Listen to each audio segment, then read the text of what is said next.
Online மூலமாக இணைந்திருக்கிற எல்லா தெய்வ பிள்ளைகளை வாழ்த்துகிறேன். கர்த்தர் உங்கள் ஒவ்வொருவரையும் ஆசீர்வதிப்பாராக. தேவன் நல்லவர். ரோமர் 8வது அதிகாரம் அதனுடைய 29வது வசனம். தம்முடைய குமாரன் அநேக சகோதரருக்குள்ளே முதற் பேரானவராய் இருக்கும் பொருட்டு தேவன் எவர்களை முன்னறிந்தாரோ அவர்களை தமது குமாரனுடைய சாயலுக்கு ஒப்பாய் இருப்பதற்கு முன் குறித்திருக்கிறார். தேவன் எவர்களை முன்னறிந்தாரோ, முன்னமே அறிந்தாரோ அவர்களை தமது குமாரனுடைய சாயலுக்கு ஒப்பாயிருப்பதற்கு முன்குறித்திருக்கிறார். அதை ஒரே வார்த்தையில் சொல்லணும்னா பிள்ளையாயிருப்பதற்கு. நாம் பிள்ளைகளானதும் அவர் முதற் பேரானவராய் மாறினார். ஆமென். இயேசு முதற் பேரானவராய் மாறுவதற்கு பிதாவாகிய தேவன் தம்முடைய ஒரே பேரானவரை கொடுக்க வேண்டியிருந்தது.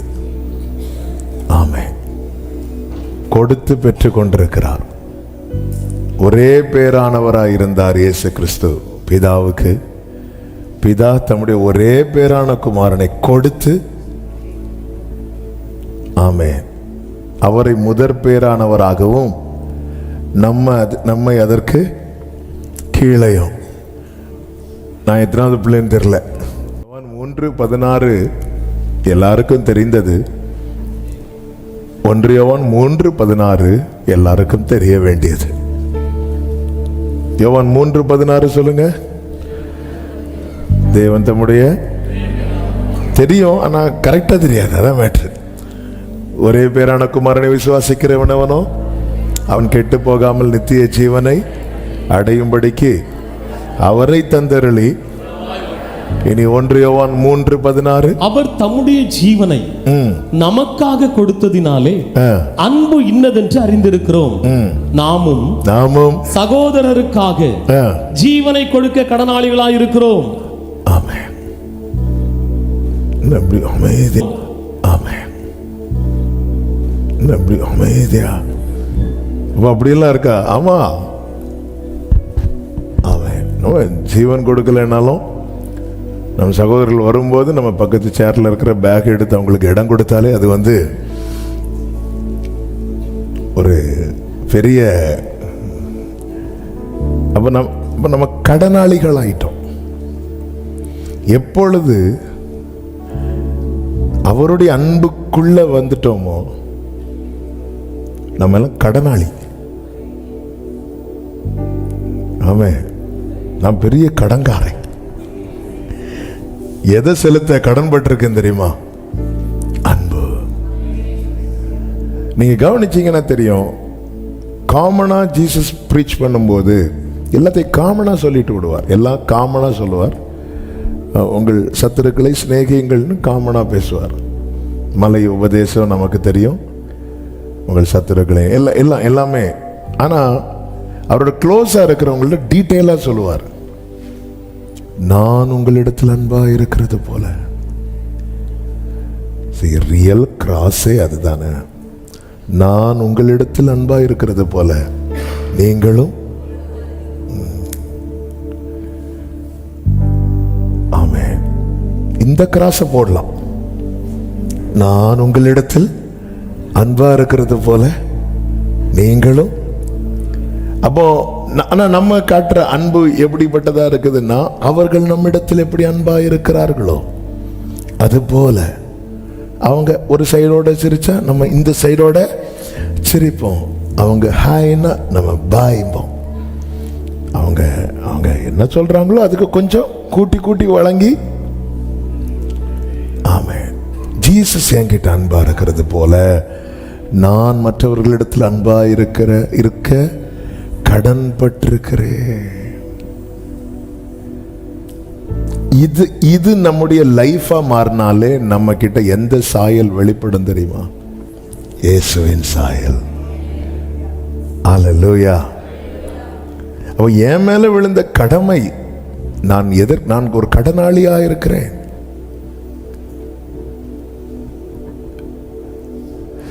நான் நேசிக்கிறேன். நம்ம எல்லாருமே நேசிக்கிறோம்.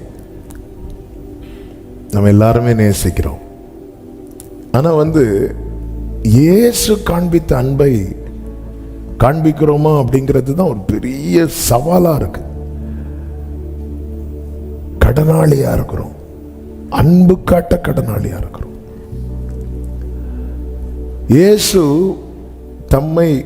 தம்மேல் கைபோட வந்தவனுக்கு உதவி செய்து அன்பை காட்டுறார். தம்மை காட்டி கொடுக்கிறவனை சிநேகிதனே என்று சொல்லி அன்பை காட்டுறார். நம்ம நிறைய சொல்லி மறுதலித்தவனை மன்னித்து அவன் மறுதலித்ததை ஒரு விசை கூட அவன்கிட்ட கேட்காம அன்பை காட்டுறார். நம்ம மன்னிப்போம், நம்ம கூட அவன் சாப்பிட்டுட்டு அவன் இப்பதான் சாப்பாட்டுல கை வைக்க, ஆனாலும் நீ அன்னைக்கு இப்படி சொன்ன பாத்தியா, சாப்பிட்டு சாப்பிட்டு சாப்பிட்டு சாப்பிட்டு எங்கேயாவது இன்டைரக்டாவது கேட்டாரா? அப்படி நமக்கெல்லாம் ஒரு கேட்கணும், இருந்தாலும் பேதுருவே அப்படி. ஆமென். என்ன பேதுரு கேட்கட்டா? நம்மள கேட்க மாட்டோம், இப்படி பார்த்தாலே ஆமாண்டவரே, நீ என் இடத்துல அன்பா இருக்கிறாயா? ஆமாண்டவரே. ஓ அப்படியா? அவ்வளவுதான், முடிஞ்சு. அவன் திருப்பி கடலுக்குள்ளேயே கேசுவை பார்த்த உடனே கடலுக்குள்ள குதிச்சுட்டான். ஆமென். கடனாளி, நான் கடனாளி. கிறிஸ்து என்னில் காண்பித்த அன்பை நான் காண்பிக்கும் வரைக்கும் நான் கடனாளியாகவே இருக்கிறேன்.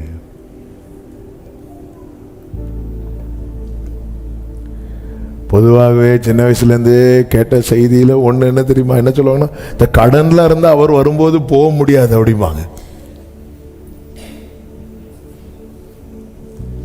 ஆமென். அன்பு.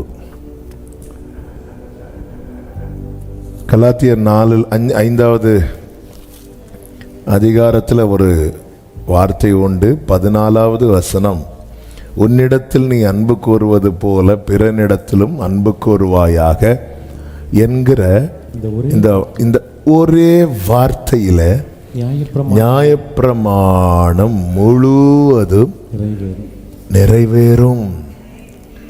ஸோ ஒருத்தன் ரியல் லவ், அதாவது கிறிஸ்து காண்பித்த அன்பை ஒருத்தன் காட்ட ஆரம்பிச்சிட்டானா இந்த மொத்த பைபிளையும் அவன் ஃபாலோ பண்றான்னு அர்த்தமா? ஆமென். ஹோல் பைபிளை அவன் ஃபாலோ பண்றானா? கிறிஸ்து காண்பித்த அன்பை ஒருவன் வெளிப்படுத்த ஆரம்பிச்சிட்டானா அவன் எந்த லிஸ்ட்ல வந்துடுவான் தெரியுமா? கர்த்தருடைய வேதத்தின்படி நடக்கிற உத்தம மார்க்கத்தான். மொத்த பைபிளை அவன் ஃபாலோ பண்றான். மொத்த பைபிளை அவன் ஆயிட்டான், நிருபாயிட்டான். அப்போ இது வந்து ஒரே நாளில் வெளிப்படுமா அப்படின்னு கேட்டா, 3 வருஷம் கூட இருந்த பேதுரு கிட்ட இவர்கள் எல்லாரிலும் நீ என்னிடத்தில் அன்பாயிருக்கிறாயா? ஆண்டவர் எதிர்பார்த்த லவ் இந்த அகாப்பே. ஆனா பேதுரு சொல்றாரு, ஆமாண்டவரே நேசிக்கிறேன் அப்படின்ட்டாரு. ஆமாண்டவரே நேசிக்கிறேன், உங்களுக்கு தெரியும். அதனுடைய சரியான மீனிங் என்னன்னா, ஆண்டவர் நீங்க எதிர்பார்க்கிறது என்கிட்ட இல்லை, ஆனா நான் உங்களை நேசிக்கிறேன். இப்போ அது தொட்டதுனால அங்க போயிட்டு நான் செய்திக்கு வரேன். ஆண்டவருடைய எக்ஸ்பெக்டேஷன் பார்த்தீங்களா? லவ் விஷயத்தில் ஆண்டவருடைய எதிர்பார்ப்பு ரொம்ப ஹெவியாக இருக்கும். இப்படி இருக்கும், இவர்கள் எல்லாரிலும். யோவான் சுவிசேஷம் 21வது அதிகாரத்தில் 15 வாசிக்க வேண்டாம், வாசிக்க வேண்டாம் சொல்லி வாசிக்க வேண்டாம், நான் சொல்லிடுறேன். இவர்கள் எல்லாரிலும், அதுவும் எப்போ கேட்கிறாரு பார்த்தீங்களா? சாப்பிட்டுட்டு இருக்கும்போது இல்லை, சாப்பிட்டுட்டு இருக்கும்போது கேட்டால் இறங்காது. அதான் கொஞ்சம் முன்னாடி சொன்னேன். சிலதெல்லாம் சாப்பிடும்போது இதெல்லாம் ஆண்டவரை பார்த்து நிறைய படிக்கணும். ஹல்லேலூயா. நான் சாப்பிடும்போது ஃபோன் எடுக்க மாட்டேன், ஏன்னா சில ஃபோன் நமக்கு இங்கே இறங்காது. சிலர் பார்க்குறாங்க, ஓ மற்ற டிரைவர் எடுத்துருவார் போன்.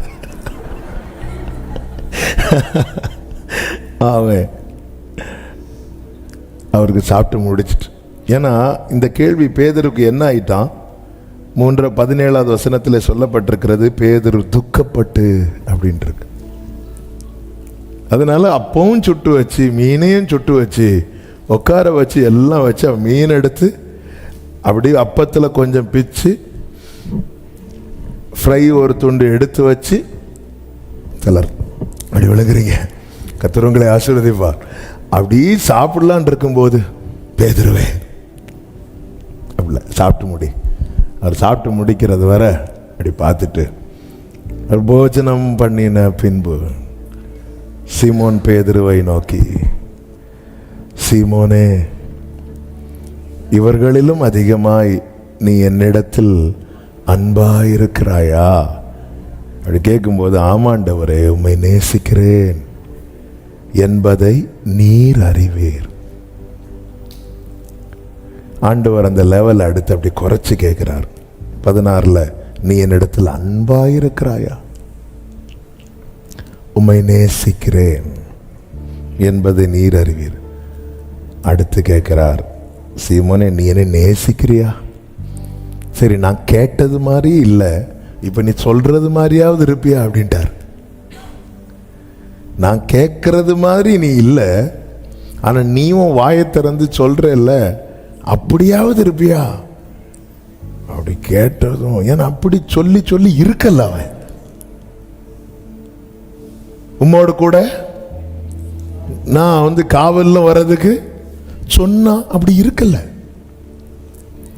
சொல்லுறோம், அப்படி இருக்க மாட்டேங்கிறோம். அதனாலதான் ஆண்டவர் கேட்கிறாரு, நீ சொல்றல்ல பேதுருவே, அப்படியாவது இருப்பியா? இப்போ அதாவது இன்னும் சொல்லணும்னா, என் அன்பை வாங்குறதுக்கு அவர் எவ்வளோ தாழ்ந்து வரார் பார்த்தீங்களா? என்னை நேசிக்க வைக்கிறதுக்கு அவர் எவ்வளோ உயிர் தெழுந்தவர ஒருத்தன் திரும்பியும் தாழ்ந்து வர வைக்கிறான், அவனுடைய லவ்வை வாங்குறதுக்கு. இவர் எழுந்தவர், ஆனா ஏன் அன்பை வாங்குறதுக்கு அவர் இன்னும் தம்மை தாழ்த்த ரெடியா இருக்கிறார். ஒருவ நேசத்துக்காக எதையும் இழப்பான். அப்ப நமக்குள்ள அந்த தாழ்மை இருந்தா மற்றவர்களிடத்தில் அது அன்பின் தாக்கத்தை உண்டாக்கும் என்பதில் சந்தேகமில்லை. கிறிஸ்துவினிடத்தில் வெளிப்பட்ட அந்த மனத்தாழ்மை நம்மில் வெளிப்பட்ட, அதான் ஆவியில் எளிமை. ஆவியில் எளிமை தான் மனத்தாழ்மை. Poor in spirit. அது மற்றவர்களுக்குள்ள எந்த தாக்கத்தை உண்டாக்கும் தெரியுமா? அன்பின் தாக்கத்தை உண்டாக்கும். அந்த தாக்கம் தான் ஆலோசனை சங்கத்துக்கு முன்பாக நிறுத்தி, எவ்வளவேனும் இயேசுவின் நாமத்தை சொல்லக்கூடாது என பேதுருவை கண்டித்த போதும் பேதுரு சொன்னான், என்னால் அப்படி இருக்க முடியாது, என்னால் எல்லாம் சொல்லாம இருக்க முடியாது. இதே ஆலோசனை சங்கத்துக்கு முன்பதாக இயேசுவை நிறுத்தி பேசின போது தூரத்திலிருந்து பார்த்த பேதுரு அந்த சங்கத்தை பார்த்து பயந்து, ஒரு வேலைக்காரி, நீயும் நாலு அப்படி சொன்னவன் இப்போது அது அந்த ஆலோசனை சங்கத்துக்கு முன்னாடியே கொண்டு வந்து நிறுத்தப்படுகிறான். இந்த அன்பின் தாக்கம் அவனை, ஆமா, ஏன்னா பூரண அன்பு பயத்தை புறம்பே தள்ளும். ஆமா, ஆண்டவர் நம்ம கிட்ட அப்போ நான் கடனாளியா இருக்கிறேன். அவங்க எனக்கு ஒரு டீ வாங்கி கொடுத்தாங்க, நான் அவங்களுக்கு ஒரு டீ வாங்கி கொடுத்தேன், முடிஞ்சு. அவங்க ஃபங்க்ஷனுக்கு என்ன கூப்பிட்டாங்க, எங்க வீட்டு ஃபங்க்ஷனுக்கு நான் அவங்கள கூப்பிடுறேன், ஃபினிஷ்ட். அப்படி அல்ல. கிறிஸ்து என்னில் காண்பித்ததை நான் எப்படி ரட்சிக்கப்பட்டேன்? கிறிஸ்து என்னில் அவர் காண்பித்த அன்பினால ரட்சிக்கப்பட்டேன்.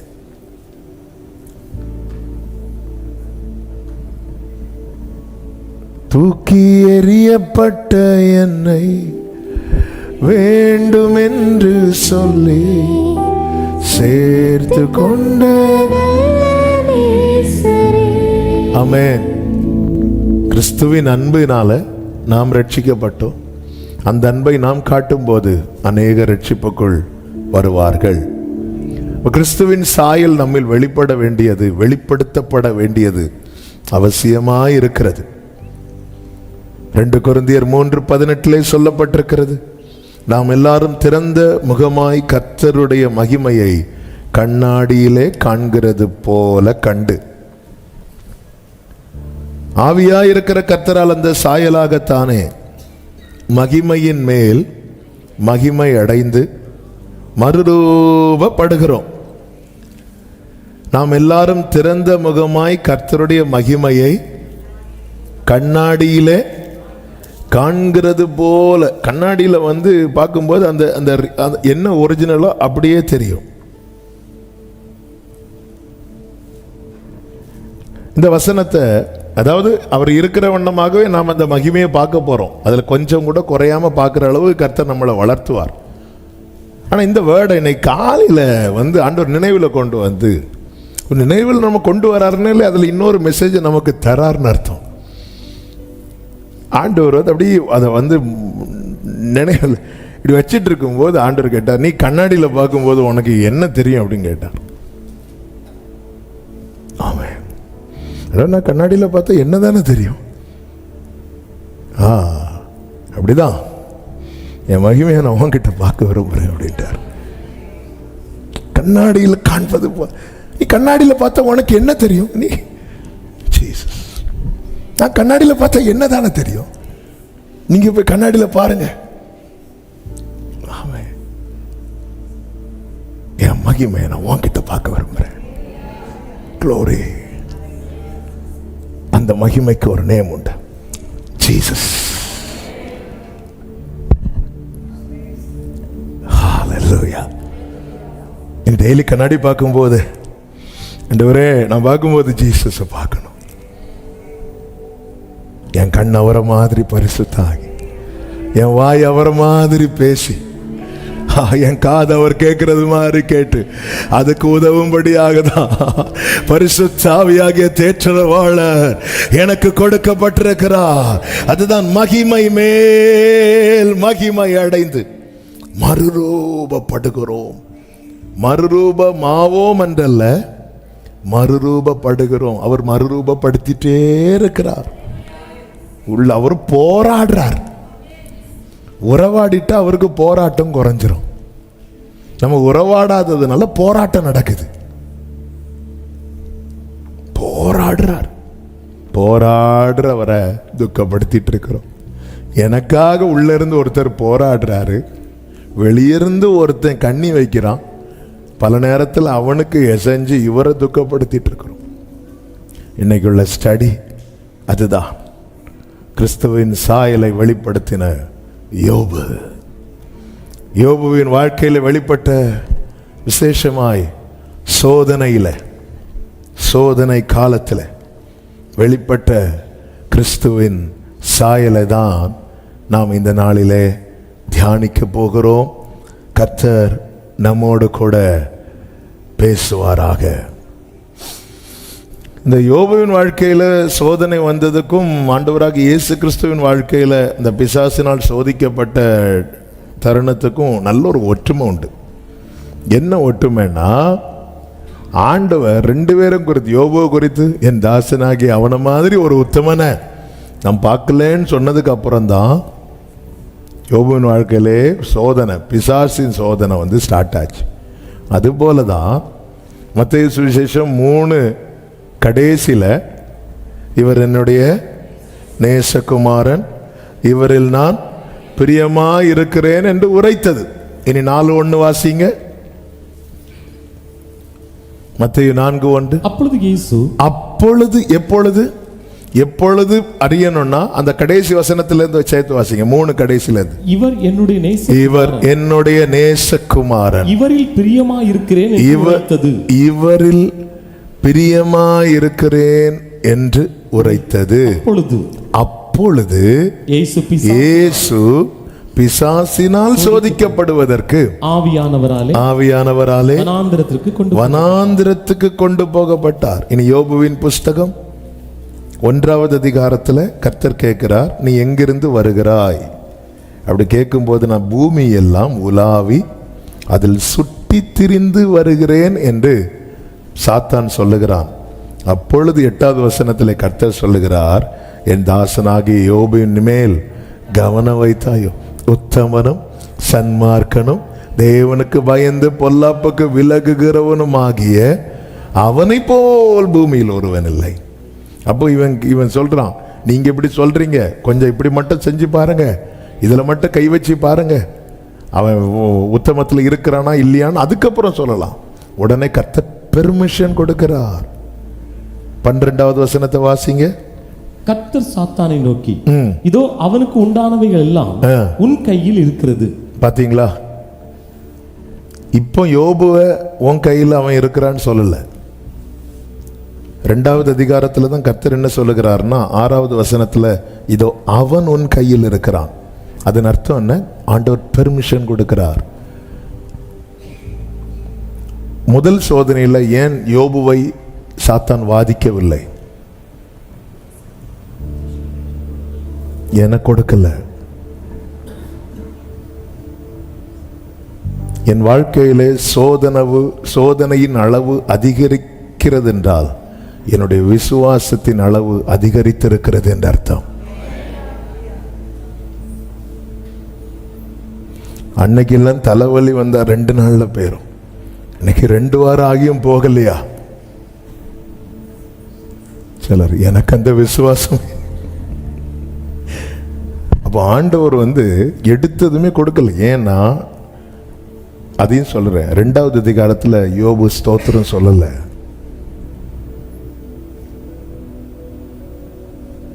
ரெண்டாவது அதிகாரத்தில் அமைதியாயிட்டார்.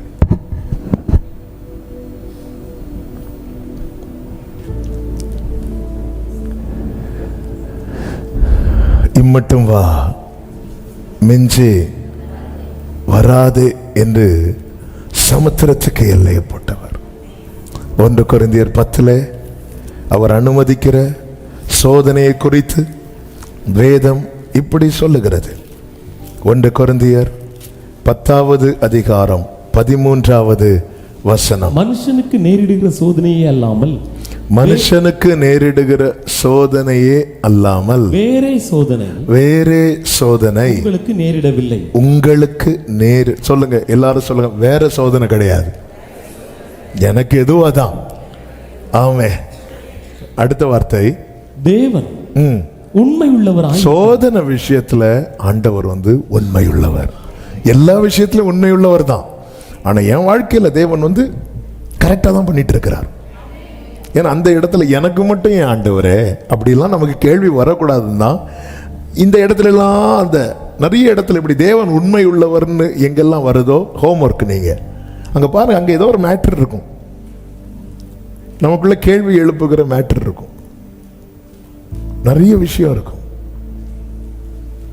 இன்னொரு வசனத்தை கூட அப்படியே இது வந்ததுனால இன்னைக்கு யோபு, ஆமா, அவர் 42 அதிகாரம் இருக்கு, நம்ம 1 ஹவர்ல படிக்கலான்னு பார்த்துட்டு இருக்கிறோம்.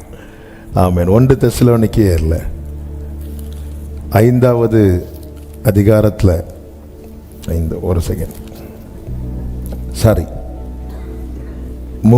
2 தெசலோனிக்கேயர் 3வது அதிகாரம் பாருங்க. நீங்க 1 தெசலோனிக்கேயர் 5 எடுங்க, அப்புறம் 2 தெசலோனிக்கேயர். 1 தெசலோனிக்கேயர் 5ல் 23, 24 பார்த்தீங்கன்னா, சமாதானத்தின் தேவன் தானே உங்களை முற்றிலும் பரிசுத்தமாக்குவாராக, உங்கள் ஆவி ஆத்மா சரீரம் முழுவதும் நம்முடைய கர்த்தராகிய இயேசு கிறிஸ்து வரும்போது குற்றமற்றதாக இருக்கும்படி காக்கப்படுவதாக. அப்போ இது ஒரு பெரிய, அப்போ இந்த வசனம் மட்டும் இருந்துன்னு வைங்களேன், ஆண்டவர் வாரேன்னு சொல்லும்போது நம்ம சொல்லுவோம், வந்துடாதீங்க ஆண்டவரே. ஏன்னா ஆவி ஆத்மா, நம்ம சரீரம் சுத்தமாக்க நல்லா குளிக்கிறோம் இல்ல, நல்லா குளிச்சு, சிலர்லாம் 2 வேளை குளிப்பாங்க, சிலர் காக்கா குளி, தலை மட்டும் காட்டிட்டு வர்றவங்களும் இருப்பாங்க. நல்ல காலையில் சிலர்லாம் வீட்டுக்கு வெளியே இருந்து உள்ள போகும்போது காலை நல்லா தேய்ச்சி, இது சரீரம்னு வச்சுக்கோங்களேன். அடுத்து ஆவி ஆத்மா, அது எங்க இருக்குன்னு நமக்கு, அவன் அது எப்படி இருக்கு ஏதாவது தெரியுமா? நமக்கு ஸ்கேன் பண்ணி பார்த்தாலாவது தெரியுமா? தெரியாது. ஆமாம், சிலர்லாம் அந்த ஸ்கேன் ரிப்போர்ட்டை இப்படி வச்சு பார்த்துட்டு இருப்பாங்க, ஒன்றும் தெரியாது. என்ன எக்ஸ்ரேலாம் எடுத்துட்டு பார்த்துட்டு இருக்கிறீங்க, ஒரே கருப்பா இருக்கு, உள்ள அப்படிதான் இருக்கு, ஏதாவது ஒன்றும் தெரியாது. ஆனால் அவர் வரும்போது குற்றமற்றதா இருக்கும்படி காக்கப்படுவதாக சொல்லிட்டு ஒரு இடி இறக்கிறது மாதிரி ஒரு வேர்டு வந்துட்டு அடுத்த வார்த்தை, உங்களை அழைக்கிறவர் உண்மை உள்ளவர், அவர் அப்படியே செய்வார். அப்போ அது அவர் கையில் இருக்கு.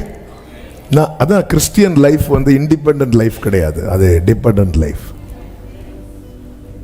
கிறிஸ்டியன் லைஃப் வந்து அவ்வளோதான், நான் வந்து ஃப்ரீடம், நான் ஃப்ரீ ஆகிட்டேன், நான் அக்கிரமத்தினின்று விடுவிக்கப்பட்டேன், அதனால என் இஷ்டத்துக்கு இல்லை இல்லை இல்லை இல்லை இல்லை. 2 பிள்ளைகளுக்கும் தகப்பன் சொத்தை பிரித்து கொடுக்கிறார். ஒருத்தன் சுதந்திரம் என்பதை தவறாய் நினைத்து தன் போக்கில் போனான், இன்னொருவன் சுதந்திரம் என்பது என் அப்பாவோடு இருப்பது என நினைத்து தகப்பனோடு இருந்தான். ஹல்லேலூயா. இதான் ரியல் கிறிஸ்டியானிட்டிங்கிறதே அதான், டிபெண்டன்ட், சார்ந்து இருக்கிறது. வனாந்திரத்திலிருந்து தன் நேசர் மேல் சாய்ந்து கொண்டு வருகிற இவள் யார்? 2 தெசலோனிக்கேயர் 3 பாருங்கள்.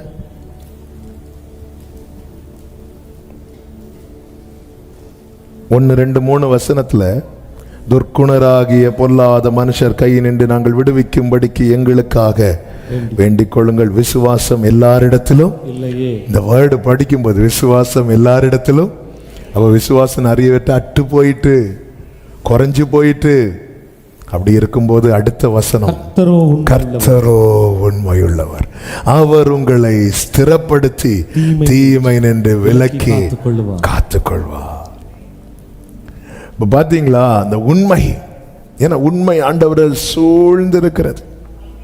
கர்த்தருக்கு மகிமை உண்டாவதாக. நம்ம செய்திக்குள்ள வரும்.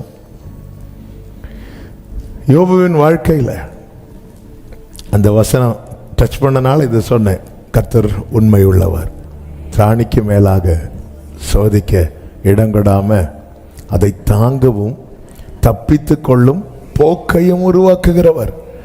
அப்போ சோதனை வரும்போது, வாழ்க்கையில் பிரச்சனை வரும்போது, அதாவது நம்ம சந்திக்கிற சில சோதனையை வந்து வேற யாராவது சந்திச்சிருந்தா சூசைட் பண்ணியிருப்பாங்க.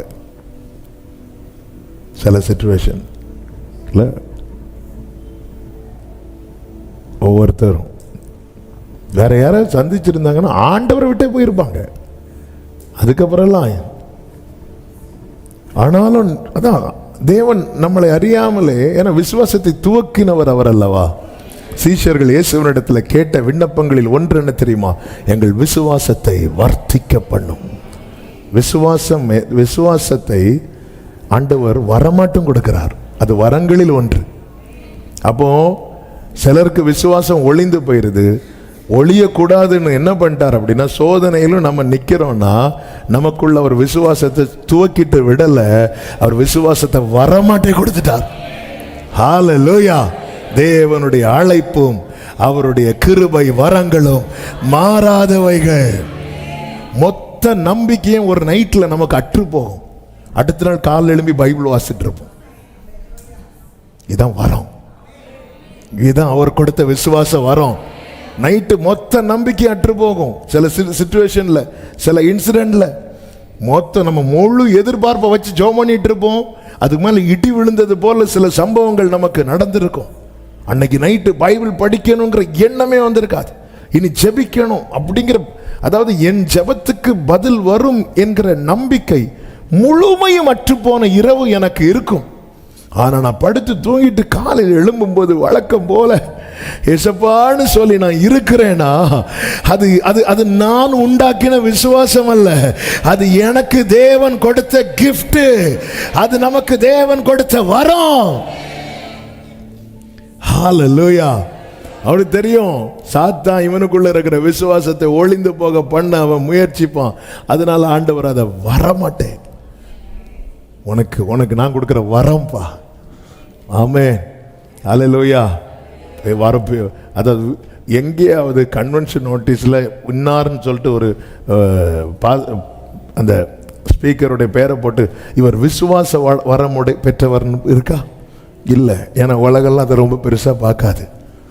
மாறாக இவர் பெயர் சொல்லி அழைக்கும் வரம் இந்த மாதிரி தான் இருக்கும். அதெல்லாம் பார்த்தா விசுவாச வரம் வரம். சாத்தான் எங்க ஆண்டவர் பேதுருட்ட சொன்னார், நானும் உன் விசுவாசம் ஒளிந்து போகாதபடிக்கு. அப்ப சாத்தானுக்கு அதுதான் கண்ணியாவே இருக்கு. மனுஷகுமாரன் வரும்போது விசுவாசத்தை காண்பாரோ அப்படின்ட்டு, விசுவாசத்தை காண்பாரோ. உனக்கு கடுகு விதை அளவு விசுவாசம் இருந்தாலும் இந்த மலையை பார்த்து பெயர்ந்து போன்னு சொன்னா அது என்ன செய்யும்? பெயர்ந்து போகும், பெயர்ந்து போகும். மலை போல நமக்கு முன்பா இருக்கிற பிரச்சனைய பெயர்ப்பதற்கு, அது இல்லாமல் போக பண்ணுவதற்கு கர்த்தர் மேல் இருக்கிற விசுவாசத்தின் அளவு கடுகு விதை அளவு. ஏன் கடுகு விதைன்னு சொல்லப்பட்டிருக்கிறது? அது வளரக்கூடியது. அது வளர்ந்துட்டுனா பெரிய மரமாயிரும். ஆமென். இன்னைக்கு நம்முடைய விசுவாசம் அற்ப விசுவாசமா இருக்கலாம். கடல் மேல் நடந்து உள்ள போன பேதுருவை பார்த்து அற்ப விசுவாசினார். ஆனா அதே பேதுரு பெந்தேகோஸ்தே நாளில நிற்கும் போது அந்த கடுகு விதை அளவு விசுவாசம் இப்பொழுது பெரிய மரம் போல வளர்ந்து நிற்கிறது. ஆலோசனை சங்கத்துக்கு முன்பாய் நிற்கும் போது அது வளர்ந்து நிற்கிறது. ஹல்லேலூயா, ஆமென். ஆண்டவர் பெர்மிஷன் கொடுக்காம நீரறியா யாதும் நேரிடா என் தலை முடியும் எண்ணி நீரே. நீர் அறியா. ஆண்டவரை தாண்டி சத்துருவுக்கு தொட முடியாது. ஆமென், ஹல்லேலூயா. நான் ஆண்டவருக்குள்ள இருக்கிறது சாத்தானே உனக்கு பிடிக்கல, அதனால நீ சில காரியத்தை கை வைக்கணும்னு நினைக்கிற. அப்படி நினைச்சாலும் நீ ஏதோ ஒன்ன பெரிய ஆண்டவருக்கு நேர எதிர் சக்தியா காட்டுற. அப்படி இருந்தாலும் நீ அங்க போய் பெர்மிஷன் வாங்கிட்டு தானே. ஆமென். 6000 பிசாசுகள் ஒரு பட்டணத்தை ஆட்டி படைத்திட்டு இருக்கு. இயேசு வந்ததும் எங்களை காலத்துக்கு முன்னே அழிச்சிடாதீங்க.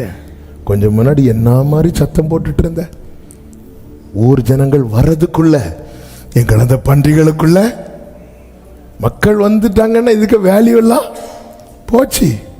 அவங்க வர நேரம் தெரியும், அதுக்கு இன்னும் கொஞ்ச நேரத்தில் மக்கள்லாம் ஓடி வருவாங்க. ஆமே. இந்த பன்றிகளுக்குள்ள விட்டுட்டீங்கன்னா, பன்றிகளுக்குள்ள விட்டதும் எல்லாம் கடல்ல சாடி முடிஞ்சிச்சு. தேவன் சாட்சி கொடுக்கிறார். பல முறை இந்த செய்தியில, இந்த வார்த்தையை செய்தியில பயன்படுத்தி இருக்கிற பர்சனல் அதை பலப்படுத்தினதுனால நீங்க ஆண்டவருக்குள்ள இருந்து திடீரென்று உங்களை அறியாத ஒரு சோதனை வரும்போது கலங்காதீங்க. உங்களை குறித்து பரலோகத்தில் தேவன் ஒரு நல்ல சாட்சியை கொடுத்திருக்கிறார். உங்களை குறித்து தேவன் ஒரு நல்ல சாட்சியை கொடுத்திருக்கிறார். இது சாத்த. அதனாலதான் அவன் நான் யோபுவை பார்த்துட்டு வரேன்னு சொன்னா, பூ உலகம் எங்கும் அப்படிதானே இருக்கு, பூமி எங்கும் உலாவி அதில் சுற்றி ஒவ்வொன்னா பார்க்கிறான். நான் யோபுவின் ஏரியாவில் நான் ஊட்ஸ் தேசத்துக்கு போயிட்டு வருகிறேன் அப்படின்னு சொல்லல, பூமி எங்கும். ஆமென். Thank you Holy Spirit. இந்த யோபுவின் வாழ்க்கையில் வெளிப்பட்ட கிறிஸ்துவின் சாயல் 5 காரியம். 1, சாத்தானுக்கு சவாலாயிருந்தான். ஆமென். சாத்தானுக்கு பெரிய சவால். அதனாலதான் சாத்தானால போராட முடிந்தது, சாத்தானால ஜெயிக்க முடியல. தேவ பிள்ளையின் வாழ்க்கையில போராட்டம் உண்டு, ஜெயமும் உண்டு. சாத்தான் போராடுவான், ஜெயிக்க மாட்டான்.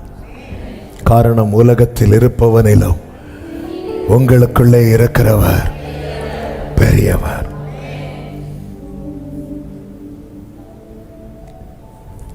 சாத்தான் டார்கெட் என்ன? ஒரு தேவ பிள்ளையின் மேல சாத்தானுடைய அவன் ஏன் சோதிக்கிறான்? அவன் ஏன் சோதிக்கிறான்? தேவன் யோபுவை குறித்து என்ன சொன்னாரோ அதை பொய்யாக்க சாத்தான் செயல்படும். இதுதான் அவன் என்ன சொல்றான் பாருங்க, 11வது வசனம். ஆனாலும் உம்முடைய கையை நீட்டி அவனுக்கு உண்டானவை எல்லாம் தொடுவீரானால் அப்பொழுது அவன் உமது முகத்துக்கு எதிரே உம்மை தூஷிக்கானோ பாரும் என்றான். ஆண்டவர் அவனை குறித்து என்ன சொல்லுகிறார்னா, உத்தமனும் சன்மார்க்கனும், தேவனுக்கு பயந்தவன், தேவனுக்கு பயந்து. இப்போ இந்த சாட்சி இல்லாமாக்கணும், உன் சாட்சியை இல்லாமாக்கணும். உலகம் என்ன குறித்து பேசுறத இல்லாமக்கிறதுல அவனுக்கு மேட்டரே கிடையாது. அவர் என்ன குறித்து சொல்றாரு தெரியுமா, அதை இல்லாமாக்கணும்.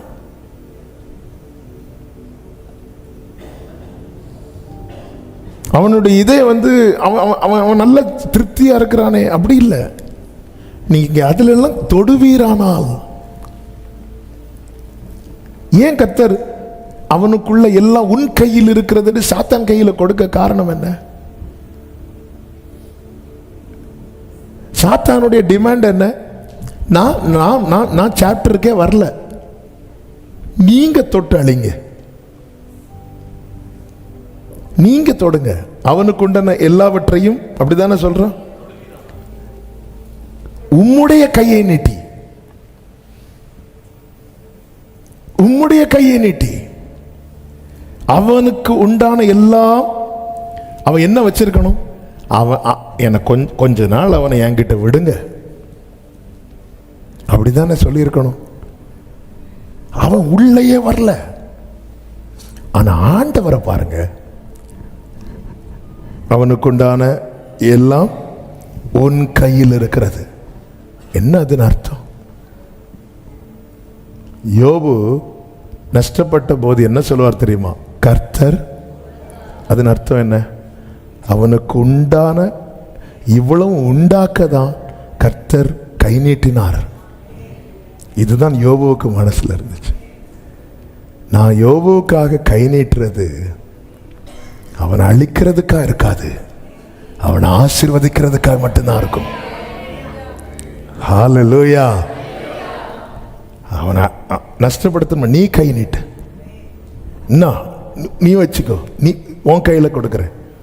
கொடுத்துட்டு அவர் திருப்பி ரெடி ஆகிறார்.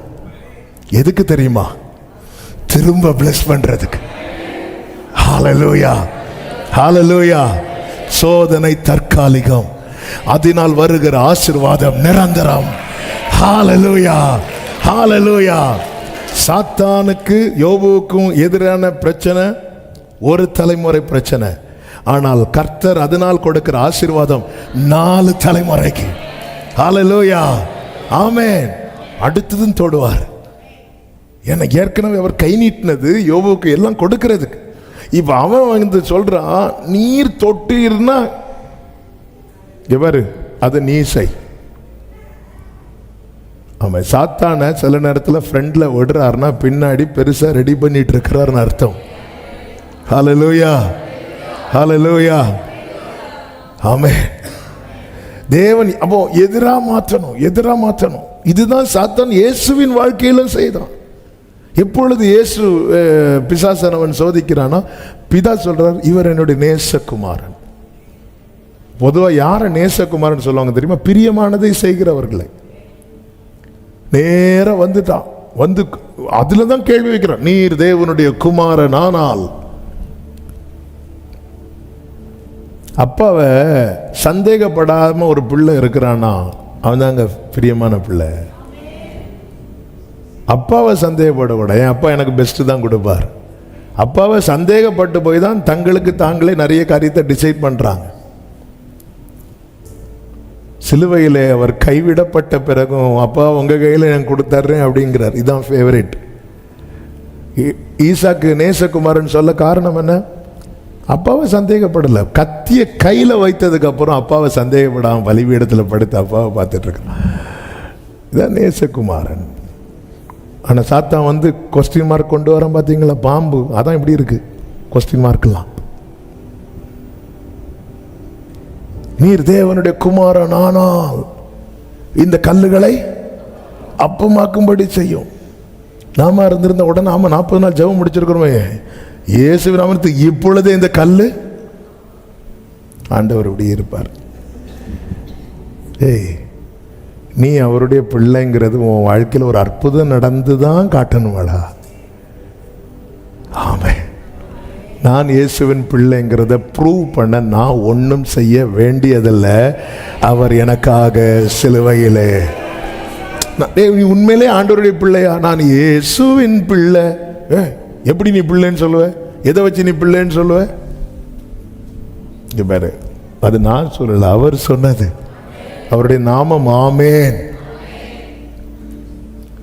எப்படி எல்லாமோ வந்து தேவாலயத்தின் உச்சியில நிறுத்தி வார்த்தைக்கு மேல சந்தேகத்தை கொண்டு வர பார்க்கிறான்.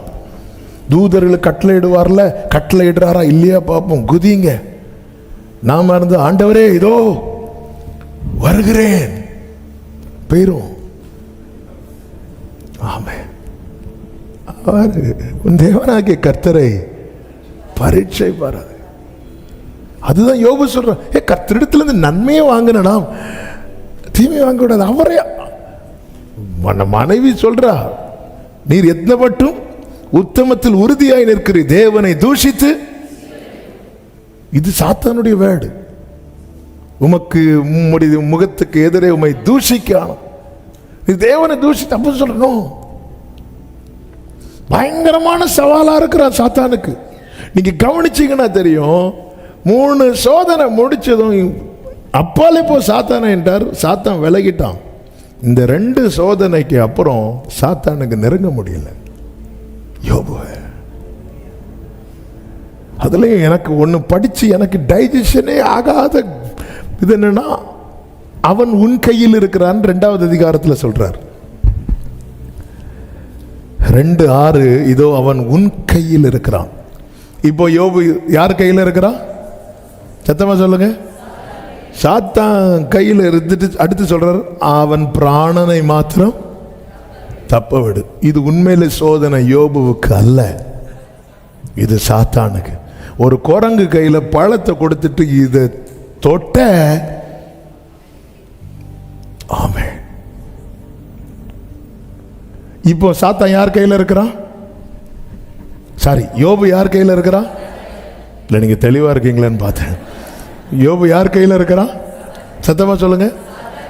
இப்ப அந்த கையில இருந்துட்டு சொல்றான், என் மீட்பர் உயிரோடு இருக்கிறார். எப்படி இருக்கும் உனக்கு? என் மீட்பர் உயிரோடு இருக்கிறார். அந்த கையில இருந்துட்டு சொல்றான், எனக்கு குறித்திருக்கிறது அவர் நிறைவேற்றுவார். அந்த கையில இருந்துட்டு சொல்றான், எனக்கு ஜீவனை தந்ததும் அல்லாமல் தயவும் பாராட்டினீர், உம்முடைய பராமரிப்பு சத்ருவின் கூடாரத்துக்குள்ள என்ன கொடுத்தாலும் அங்கே வந்து என்னை பராமரிக்கிற என் ஆண்டவருக்கு ஹல்லேலூயா. ஆமென். ஜீசஸ். ஹல்லேலூயா. எவ்வளவு இது கேட்டு கேட்டு சாத்தானுக்கு 42வது 1வது அதிகாரத்தில் கர்த்தர் உண்டு, யோபு உண்டு, சாத்தான் உண்டு. 2வது அதிகாரத்தில் கர்த்தர் உண்டு, யோபு உண்டு, சாத்தான் உண்டு. 42வது அதிகாரத்தில் கர்த்தர் உண்டு, யோபு உண்டு. ஒருத்தனை காணல. இங்க பாத்தீங்களா? இதுதான் ரிசல்ட். இதுதான் ரிசல்ட். ஆமென், ஆமென், ஆமென். ஹல்லேலூயா. ஆமென். உங்க லைஃப்ல இதான் ரிசல்ட்டா இருக்கட்டும். உங்க வாழ்க்கையில இதான் ரிசல்ட்டா. இது ரிசல்ட்டா இருக்கணும்னா சாத்தானுக்கு பணிஞ்சிடக்கூடாது. அவன் பணிய வைப்பான். கொஞ்சம் அட்ஜஸ்ட் பண்ணு. ஒரு வார்த்தை தூஷிச்சுட்டேன்னா முடிஞ்சு. நீங்க மட்டும் கொஞ்சம் பெண்ட் ஆயிட்டீங்கன்னா, ஏசுட்ட வந்து அப்படிதானே சொன்னான், இதெல்லாம் எனக்கு கொடுக்கப்பட்டிருக்கு. கொஞ்சம் அப்படி இப்படி யாரும் பார்க்கறதுக்கு முன்னாடி அப்படி வந்துட்டு அப்படி போட்டு போயிட்டீங்கன்னா, அப்படி தொட்டுட்டீங்கன்னா சொல்லுவான், அப்பாலே போ சாத்தானே. இயேசுவை காலை உழ வைக்க பார்த்தான். சில நாட்கள் சென்று கதரேனே கடற்கரைக்கு அவர் காலை எடுத்து வச்சதும், கொஞ்ச நாளுக்கு முன்னாடி இயேசுவை காலில் விழ வைக்கணும்னு நினைச்சவன் இப்போ காலில் வந்து விழுந்து கிடக்கிறான். 6000 பிசாசு. ஹல்லேலூயா. நீ சவாலா இருந்தேன்னா உன்னை விழ வைக்கணும்னு நினைக்கிறவன் உன் காலில் வந்து விழுவான். அந்த இடத்துல அவர் பெண்ட் ஆகல, அப்பாலே போ சாத்தானேன்ட்டார். ஏன்னா டைம் நெருங்குது, டைம் நெருங்குது. ஏன்னா என்ன டைம் நெருங்குது? இன்னும் கொஞ்ச நேரத்தில் தூதர்கள் வந்து என்ன செய்ய போறாங்க? அவருக்கு பணிவிடை செய்ய போறாங்க. அதன் அர்த்தம் என்ன? ஆயத்தம் பண்ணினதை கொண்டு வர போறாங்க. ஏன்னா அப்பா கொடுத்து விடுறார் ஃபுட்டு, ஆயத்தம் பண்ணதை கொண்டு வர போறாங்க. அப்ப அந்த டைம் நெருங்குற நேரத்தில் அவன் எப்படியாவது அட்ஜஸ்ட் ஃபர்ஸ்ட் தள்ளி விட பார்க்கறான். அந்த லாஸ்ட் சோதனை பார்த்தீங்களா? அட்ஜஸ்ட்மெண்ட் சோதனை. ஸ்பிரிச்சுவல் லைஃப்ல பெரிய சோதனை என்ன தெரியுமா? இந்த அட்ஜஸ்ட்மெண்ட் தான். கொஞ்சம் வளைஞ்சிட்டீங்கன்னா, கொஞ்சம் கண்ணடைச்சிருந்துட்டீங்கன்னா, கொஞ்சம் கொஞ்சம் கொஞ்சம் அந்த அந்த அந்த அந்த அந்த அந்த அங்கே வர போய் இப்படி கையை மட்டும் இப்படி காட்டிட்டீங்கன்னா.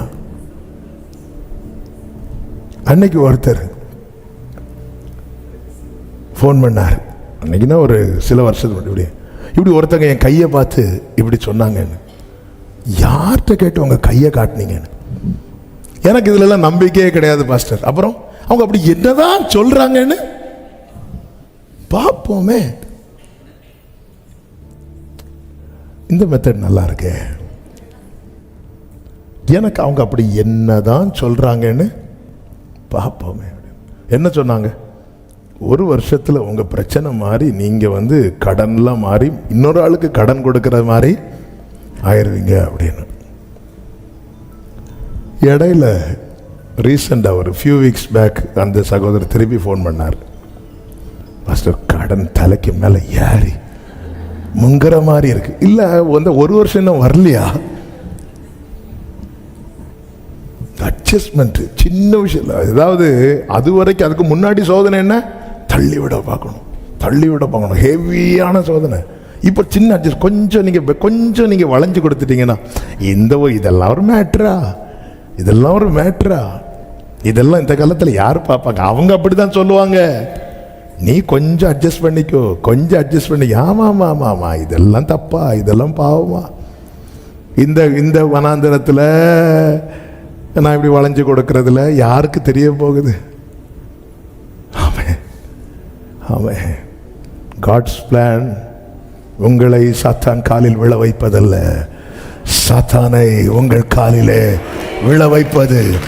சமாதானத்தின் தேவன் சீக்கிரமாய் சாத்தானை உங்கள் காலின் கீழே நசுக்கி போடுவார்.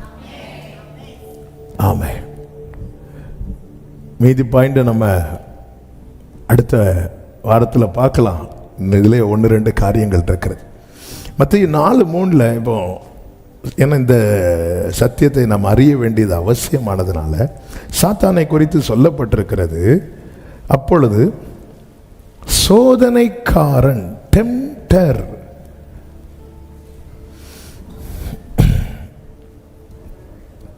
அவரிடத்தில் வந்து, பிசாசுக்கு சில பெயர்கள் கொடுக்கப்பட்டிருக்கிறது. சர்ப்பம் தெரியும், விடிவெள்ளியின் மகன். இதை தாண்டி இன்னும் சில பெயர்கள் வேதத்தில் கொடுக்கப்பட்டிருக்கிறது.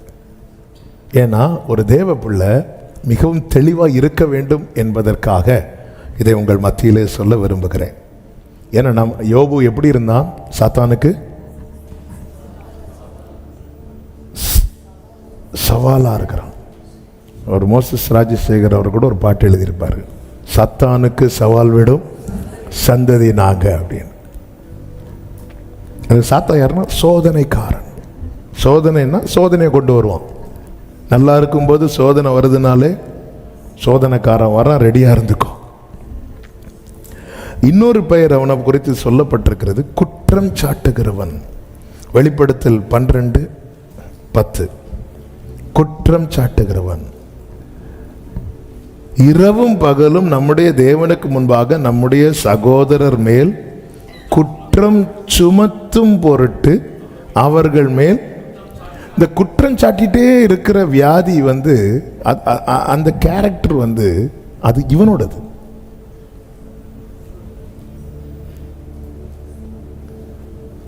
அதே மாதிரி நம்ம கூட இருக்கிறவங்கள நம்ம தேவையில்லாமல் சோதிச்சுட்டே இருப்போம்.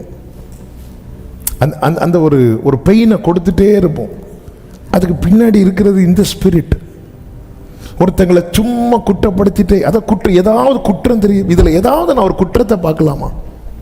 குற்றம் தெரியாதா? அதனால தான் அவன் நேர போய் எல்லாம் தெரியுதான், இங்கே ஏதோ நிறுத்தி வச்சிருக்கிறீங்க. இப்போ இப்போ என்னை பற்றி சாத்தா கம்ப்ளைண்ட் பண்ண பயங்கரமாக நிறுத்தி வச்சிருக்கிறீங்க. அவன் இன்னைக்கு ஒழுங்கா ப்ரிப்பேர் பண்ணல தெரியுமா?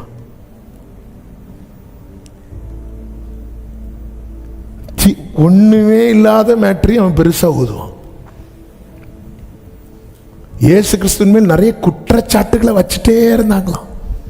இயேசு அமைதியாயிட்டார். ஏன்னா இந்த ஸ்பிரிட் யாருக்கு ஸ்பிரிட்?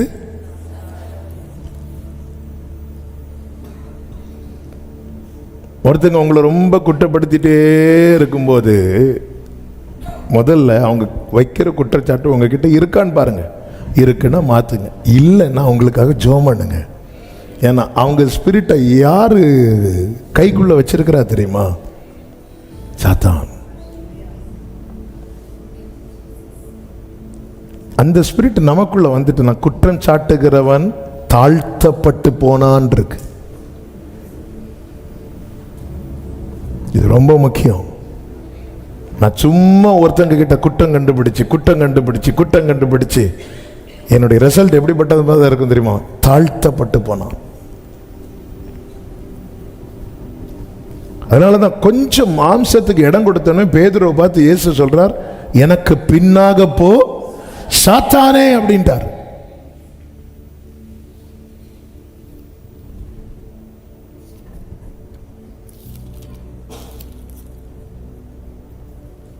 ஆமென். குற்றம் சாட்டுகிறவன் குற்றம் சுமத்தும் பொருட்டு. குற்றம் சுமத்தும் பொருட்டுன்னா குற்றத்தை இவன் கண்டுபிடிச்சு இல்லாதது இருக்கிற, அதாவது ஒரு கம்ப்ளைண்ட் வைக்கணும், 3 கம்ப்ளைண்ட் உருவாக்குவாங்க. ஒரு காரியம் இருக்கும், ஆனால் அது எஃபெக்டா இருக்காதுன்னு சொல்லிட்டு பழையதெல்லாம் நோண்டுவாங்க. அதெல்லாம் அடக்கம் பண்ணப்பட்டது, சமுத்திரத்தின் ஆழத்தில் போடப்பட்டது. நம்முடைய பாவங்களை எல்லாம் அவர் எங்க தூக்கி போட்டாரு? இவங்க எக்ஸ்பர்ட் உள்ள போவாங்க. இவங்க உண்மையில இந்த கிஃப்ட் வச்சு முத்து எடுத்துட்டு வந்திருக்கணும். கடல் ஆழத்துல என்ன இருக்கு? அதெல்லாம் இவங்களுக்கு இதை விட அவங்களுக்கு பெரிய டைமண்ட் என்ன தெரியுமா? நம்ம குற்றத்தை அங்கிருந்து எடுத்துட்டு இப்படி வருவாங்க. எடுத்து வீட்டில் வச்சு அதை பிரித்து அதை திருப்பி டெவலப் பண்ணி தண்ணி வச்சு கழுவி இப்படியே இருப்பாங்க. அவன் ஆண்டவர் பார்ப்பார், எங்க பாதாளத்தில் போட்டாலும் போயிடுவாங்க போல இருக்கு. சில கிருபை பெற்றவங்க நம்ம கூட தான் இருப்பாங்க. அப்படியே எந்த அளவுக்கு ஆழம் மூச்சு முட்டும் அதெல்லாம் அவங்களுக்கு கவலை கிடையாது. சிலர்லாம் நம்மளை பற்றி பேசி முடிச்சுட்டு தண்ணி தண்ணி அப்படி மூச்சு முட்டும். உங்களுக்கு ஒன்று தெரியுமா எவ்வளோ அதுக்காக அவங்க எடுக்கிற ரிஸ்க்கு எவ்வளவு? சாத்த ஏன் சொல்றேன்னா, இந்த சர்ப்பம் வஞ்சிக்கும். பார்த்தீங்களா, யோபு சஃபர் ஆனாரு, யோபுவின் மனைவிக்கும் பாதிப்பு தான். ஆனால் சாத்தான் தான் என்ன செய்யணும்னு நினைச்சானோ அதை இப்போ யாரை வச்சு பேசுறான் தெரியுமா? யோபுவின் மனைவியை வச்சு தேவனை தூஷியும் அப்படிங்கிறான். வேற ஏதாவது சொல்ல வேண்டியது தானே? ஒரு நல்ல மனைவினா என்ன சொல்லியிருக்கணும்? நம்ம 2 பேருமே செத்து போலான்னு சொன்னா கூட ஓகே, அது நீர் சாவும். அப்படியும் சிலர் இருக்கிறாங்க. சிலர் வழியில சொல்லுவாங்க இவர் எப்போ போவார்னே. ஒரு சகோதரி ஒரு ரொம்ப வருஷத்துக்கு முன்னாடி அவங்க ஏதோ அவங்க ஹஸ்பண்ட் கோவத்தில் டமார்னு அடிச்சிருக்கிறாரு. இவங்க ஃபோன் பண்ணி, என்ன சிஸ்டர் இப்படி ஆள்றீங்க? இப்படி ஒரே ஒரு ஜெப குறிப்பு உங்கள்கிட்ட வைக்கிறேன். என்ன ஜெப குறிப்பு? என் ஹஸ்பண்டுக்கு ப்ரெஷரும் கொலஸ்ட்ராலும் ஜாஸ்தியாக இருக்கு, சீக்கிரம் போயிடணும்னு. ஏன் சிஸ்டர் இப்படி சொல்றீங்க? என்ன அடிச்சுட்டார் பாஸ்டர். 2 நாள் கழிச்சு சேர்ந்து வந்தாங்க. சேர்ந்து வந்து ஜெபம் பண்ணி எங்கள் அப்பா ஒப்புரவாகி விட்டாச்சு. விடும்போது சிஸ்டர் கூட, சிஸ்டர் அந்த ப்ரேயர் என்ன செய்ய தயவு செய்து பண்ணிடாதே. ஆமாம், அந்த சிஸ்டர் பார்த்துட்டு இருக்கிறாங்களான்னு தெரியல. கர்த்தர் உங்களை ஆசீர்வதிப்பாராக.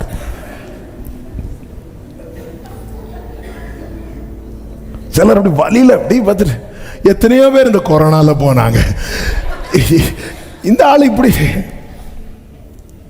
ஆமே. எங்கள் அப்பாவை ஊரில் ஒரு ஒரு ஒரு ஒரு பையனா பேரப்பிள்ளை, பாஸ்டர் எங்கள் பாட்டி ரொம்ப சிக்காக இருக்கிறாங்கன்னு சொல்லி கூட்டிகிட்டு போனான். கூட்டிகிட்டு போய் ஜெபம் பண்ணும்போது, எதுக்கு ஜெபம் பண்ணணும் அப்படின்னு அப்பா கேட்டான்.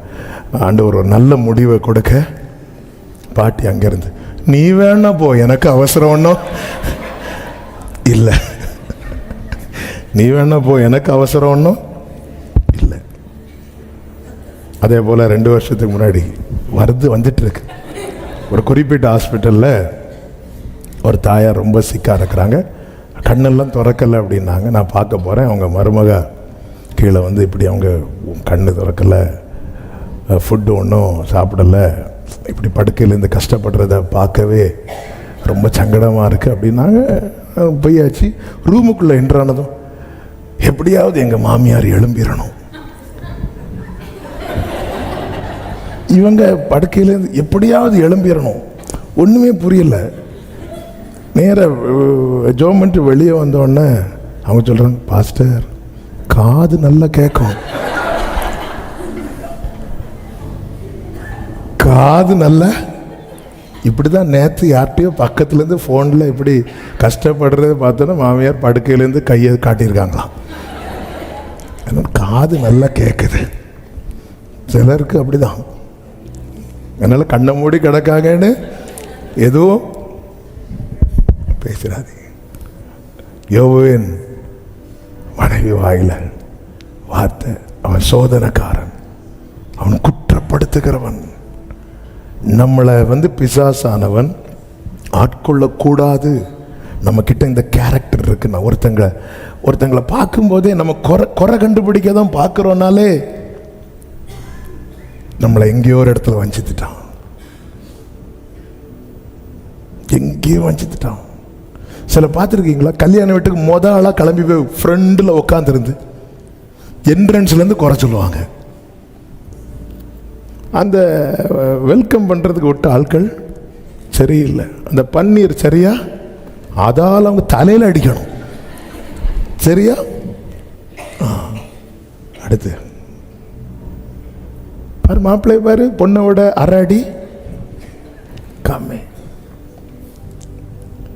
பந்தியில் முதலா உட்கார்ந்து இருப்பாங்க, ஃபர்ஸ்ட் பந்தியில இருப்பாங்க, லாஸ்ட் பந்தியில இருப்பாங்க. இருந்தாலும் நேற்று நைட்டு ரிசப்ஷன்ல வச்சது போல எல்லாம் சொல்லிட்டு வீட்டுக்கு வந்துட்டு எதுலையாவது குற்றம் கண்டுபிடிச்சிட்டே இருக்கணும், குற்றப்படுத்திட்டு. இது இது இது சாத்தான். 2 ஆமீன் வருது. பைபிள் ஸ்டடியில் எல்லாரும் வாயும் தெரியும் எனக்கு. ஆமென். இந்த சண்டே சர்வீஸ்னா ஃபுல்லாக இருக்கனால எஸ்கேப் ஆயிருவீங்க. அதுக்குன்னு அடுத்த வாரம் வராமல் இருந்துடாதீங்க. நீங்க தான் உண்டு. கர்த்தர்களை ஆசீர்வதிப்பாராக. ஆமென். ஹல்லேலூயா. ஆமென். நான் பைபிள் காலேஜ் படிக்கும்போது எங்கள் பிரின்சிபால் சொல்லுவாங்க, இங்கே பாரு, இந்த பைபிள் ஸ்டடிக்கு ஃபாஸ்டிங் ப்ரேயருக்கு வராங்கல்ல, அவங்க உண்மையான விசுவாசி அப்படிம்பாங்க. சண்டே எல்லாரும் வர்றது லீவ் இருக்கனால வருவாங்க. ஆனால் அதை தாண்டி எஃபர்ட் எடுத்து டைமை ஒதுக்கி வந்து இருக்கிறாங்க தெரியுமா, அவங்கள ரொம்ப நோட் பண்ணி வச்சுக்கோ அப்படின்னு காமனாக சொல்கிறாங்க. ஆமாம். இன்னொரு அவனுடைய பெயர் இருக்கு தெரியுமா, விழுங்குகிறவன். 1 பேதுரு 5:8. ஏனெனில் உங்கள் எதிராளியாகிய பிசாசானவன் கர்ச்சிக்கிற, அதில் 2 பேர் இருக்கு, எதிராளி எதிராளி. அப்போ எனக்கு எதிராளி யாரு? பிசாசு. உங்கள் எதிராளிகளில் ஒருவனாகிய பிசாசுன்னா நம்ம வேற நிறைய பேரை சேர்க்கலாம். எதிராளின்னு சொல்லிட்டு பைபிளில் நமக்கு ஒரே ஒரு ஆளை தான் சொல்லியிருக்கு. யாரு?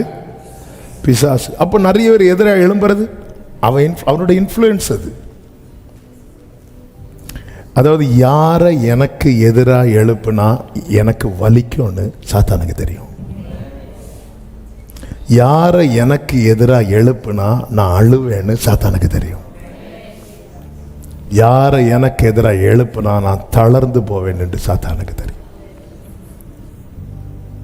அப்போ என் க்ளோஸா இருக்கிறவங்க அவனுடைய பிடியில் இருக்கிறாங்கன்னா, ஆண்டவரே அவங்கள எப்படியாவது காத்துக்கோங்க ஆண்டவரே. ஏன்னா அவங்க நம்ம கூட ஒரு நாள் நல்லா இருந்தவங்கல்ல.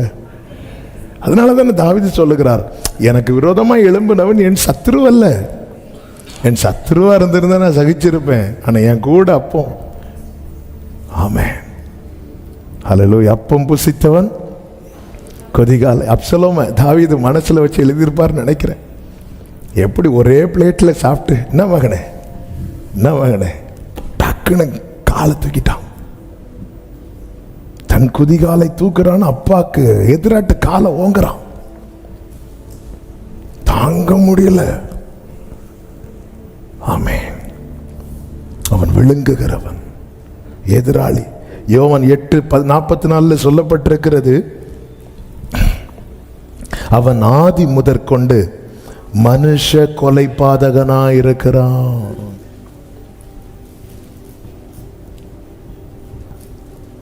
இதை படிக்கும்போது நமக்குள்ள தோணும், எப்பாடா இதுவரை நம்ம யாரையும். ஆனா இருக்கு. இயேசு என்ன சொன்னார் தெரியுமா?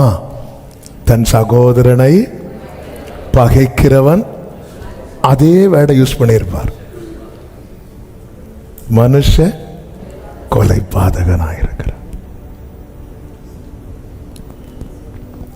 சில மாதங்களுக்கு முன்பதாக சண்டே செர்மன்ல சொன்ன வேர்டு ஞாபகத்துக்கு வருகிறது. பகை பகை அவர் சிலுவையில் கொண்டார்ன்னு இருக்கு. அப்ப பகை எங்க வாழாது? சிலுவையில் வாழாது. பகை வேறு எங்கும் சாகாது. பகை சிலுவையில் வாழாது, அங்க செத்துரும். அப்ப நான் சிலுவையோடு இணைந்து இருக்கணும், அவருடனே கூட. இல்லைன்னா அந்த பகையை அப்போ அது பிசாசனுடைய நேம். அவன் எப்படி இருக்கு? ஆதி முதற்கொண்டு மனுஷ கொலைபாதகனாய் இருக்கிறான். அடுத்து அவனை குறித்து ஒரு வார்த்தை சொல்லப்பட்டிருக்கிறது, பேலியாள். பேலியாள் 2 கொரிந்தியர் 6:15. பேலியாள். பேலியாள்னா அதனுடைய சரியான அர்த்தம் தீமை நிறைந்தவன். கம்ப்ளீட்டா தீமையான காரியம்தான். 2 சாமுவேல் 23:6 பேலியாளின் மக்களுக்கு அவங்களை குறித்த கேரக்டர் சொல்லப்பட்டிருக்கிறது. பேலியாளின் மக்கள் அனைவருமோ கையினால் பிடிக்கப்பட கூடாததாய் எரிந்து போடப்பட வேண்டிய முள்ளுகளுக்கு. அதன் அர்த்தம் என்ன? அவங்கள எந்த காரியத்திலையும் சேர்க்கவே முடியாது. சாத்தானுடைய பிடியில ஒருத்தர் கம்ப்ளீட்டா மாறும்போது அவன் எல்லா விதத்திலும் முள்ளா மாறுவான்.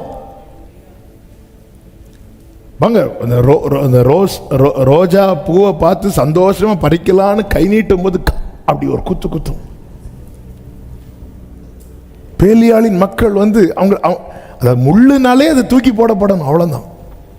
இந்த பிசாசினுடைய, அதனாலதான் இந்த குற்றம் சாட்டுறது, இந்த பகைக்கிறது, இந்த காயப்படுத்துறது, இதெல்லாம் நம்ம என்னதான் அந்நிய பாஷை பேசி இருந்தாலும் இதெல்லாம் சாத்தானுடைய கேரக்டர். அவனுடைய பாருங்க, பேதுரு சொன்னதுல என்னங்க தப்பு இருக்கு?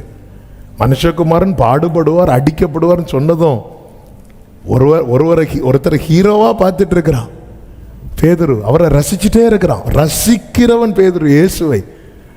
நீங்க பேதுரு இயேசு, அதாவது மறுதலிக்கிறதுக்குன்னு போகல, இயேசுக்கு என்ன ஆகுதுன்னு பார்க்க தான் போறான். அவன் கண்ணு ஃபுல்லா அவரை தான் பார்க்குது. இயேசு பேதுருக்கு ஹீரோ. அப்போ இவர் தான் ஜெயிப்பார். அப்படி அவர் அடிக்கப்படுவார், கஷ்டப்படுவார். வேற யாருமே துடிக்கல அந்த இடத்துல.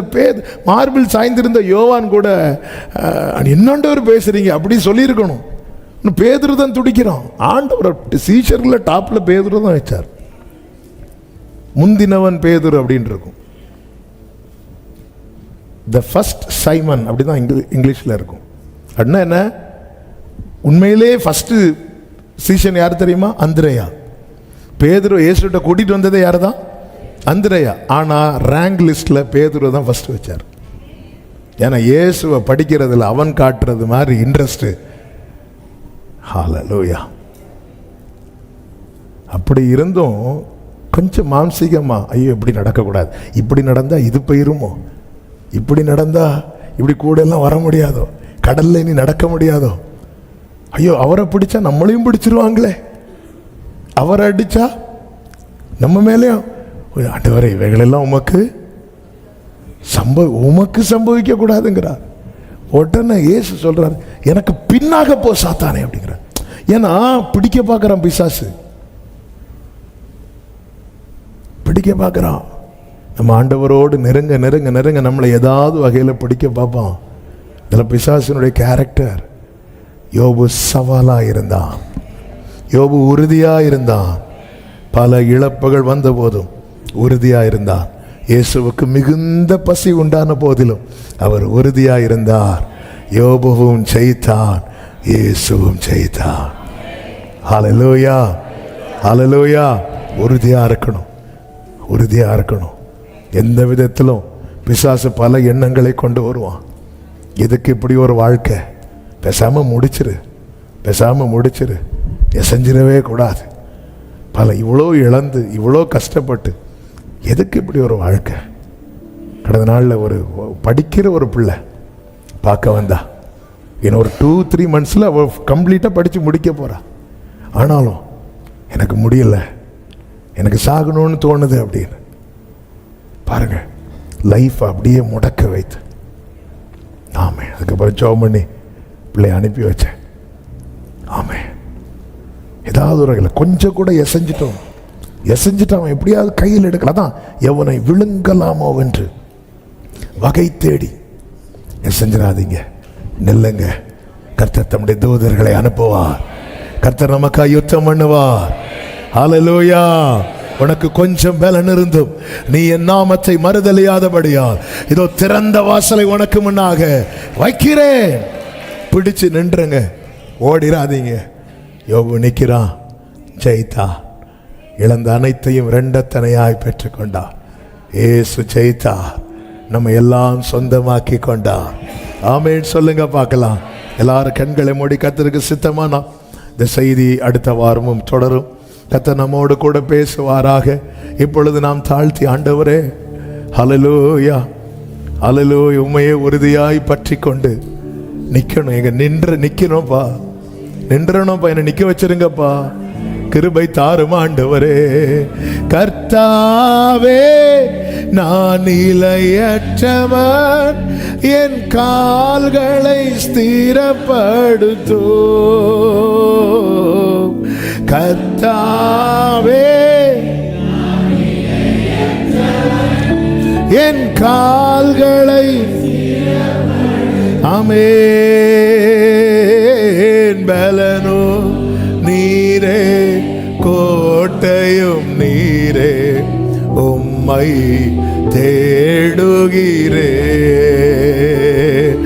என் பலனோ நீரே, கோட்டையும் நீரே, உம்மை வாஞ்சிக்கிறே.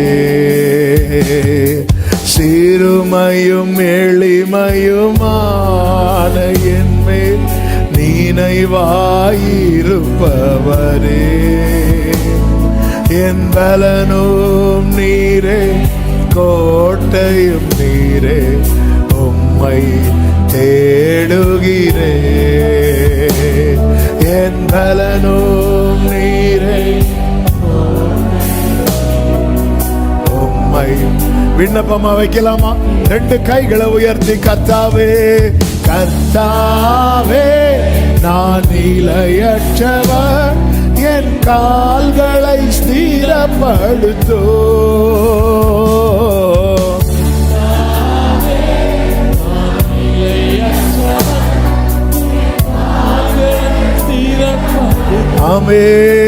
ஆமென். பலனோ ஏசப்பா, உம்மை தேடுகிறே. என் பலனும் உம்மை வாஞ்சிக்கி. உலர்ந்த என் எலும்புகள் உலர்ந்த என் எலும்புகள் உயிரடைந்தோங்க தேவா உம்பலன் தாருமே. உலர்ந்த என் எலும்புகள் தேவா பலன் தாருமே. உயிருள்ள வரையில் உமக்காக வாழும் உணர்வினை உருவாக்குமே. உயிருள்ள வரையில் உமக்காக வாழும் உணர்வினை உருவாக்கும். கைகளை உயர்த்தி கர்த்தாவே கர்த்தா என் கால்களை ஸ்திரப்படுத்தோ கர்த்தாவே.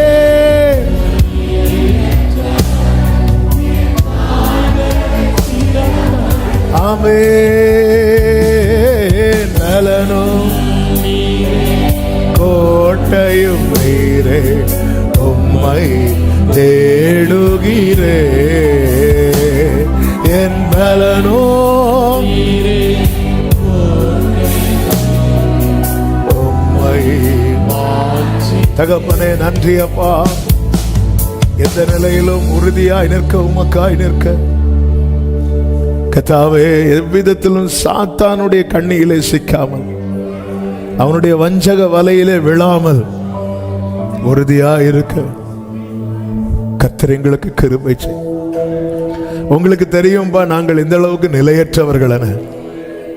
எங்கள் அடிகளை உறுதிப்படுத்துகிறவர் நீர் அல்லவா. ஸ்திரப்படுத்தும், பலப்படுத்தும், ஜெயிக்க கிருபை தாரும். உங்க நாமந்தான் எங்களுக்கு அடைக்கலம். அர்ப்பணிக்கிறோம். ஒவ்வொருவருடைய வாழ்க்கையில் இந்த ஜெயத்தை காண கர்த்தர் கிருபை செய். மகிமை முழுவதும் ஒவ்வொருவருக்கே செலுத்துகிறோம். இரட்சகர் இயேசுவின் நாமத்தில் பிதாவே ஆமென். என் ஆத்துமாவே கர்த்தரை ஸ்தோத்திரி, முழு உள்ளமே அவருடைய பரிசுத்த நாமத்தை ஸ்தோத்திரி. என் ஆத்துமாவே கர்த்தரை ஸ்தோத்திரி, கர்த்தர் செய்த சகல உபகாரங்களையும் மறவாதே. ஆமென். ஹல்லேலூயா. God bless you.